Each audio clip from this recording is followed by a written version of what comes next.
Okay, so paano nga ba natin gawing access point ng Piso Wi-Fi itong TP-Link EAP225 na merong dual band na 2.4G at 5G. So pagsasamahin natin siya mamaya sa isang Wi-Fi name or isang access point lang. Pero syempre kailangan ko muna siyang buhayin, kaya ilalagay ko muna tong LAN cable.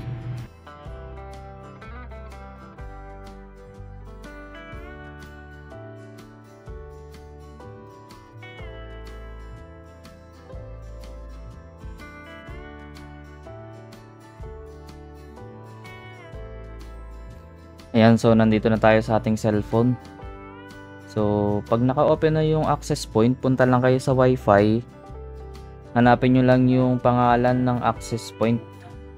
Ayan, so makikita nyo dyan, meron ditong TP-Link 2.4G and 5G. Dito tayo sa 5G, papasok.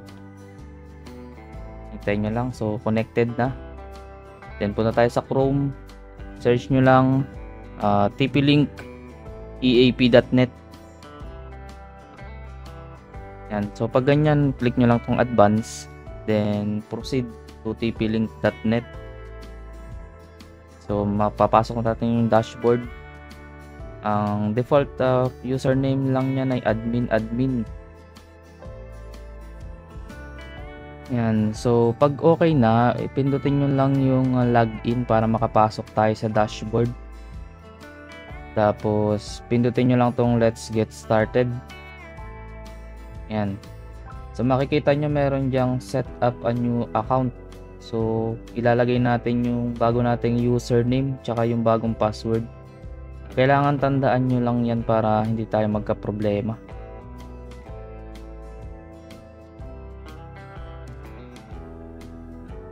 Then confirm password.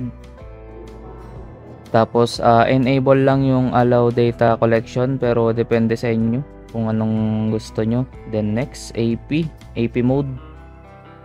Dahil gagamitin natin siya sa Piso Wi-Fi, kailangan naka AP mode. Next. Ayan, so para mapasama natin yung 2.4G and 5G, kailangan na iisa lang yung SSID at password, or same lang dapat sila.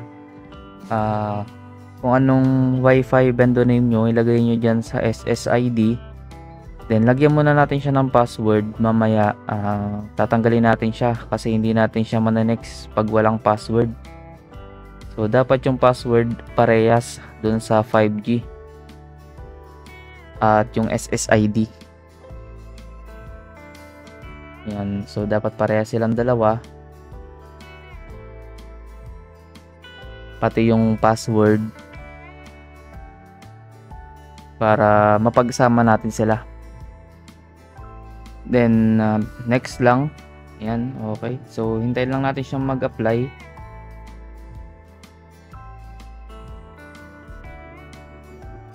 Yun, okay na. So same na sila ng SSID at password. Yan. Oops, nag-disconnect tayo. Connect lang ulit tayo. Yan, so makita nyo iba na yung SSID, yung vendor name na. Then connect lang ulit.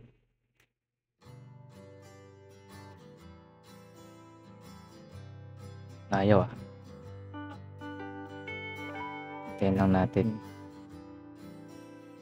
Nagre-reboot pa siguro kasi kailangan na niya ng password magpa-prompt na siya ng password.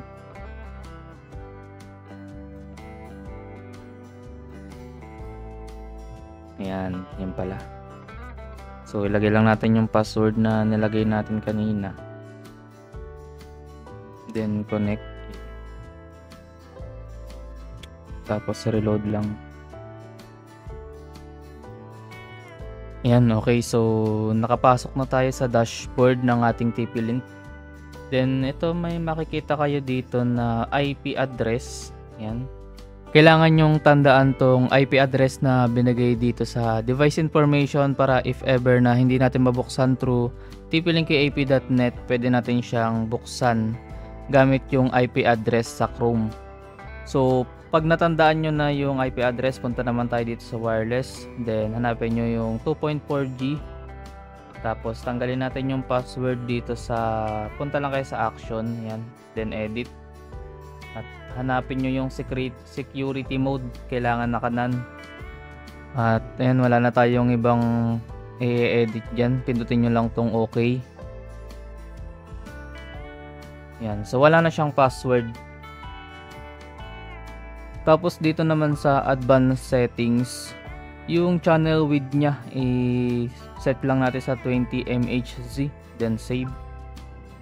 Okay, so hindi naman tayo nag-disconnect, so diretso tayo sa 5G, ganun pa rin, same settings lang. Tanggalin lang natin yung password nya, tapos yung sa advanced settings okay na yan, then okay. Then yan, mawawala yung internet natin.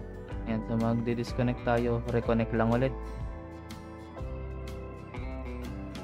Okay, so kung mapapansin nyo, wala na tayong password, diretso connect na tayo.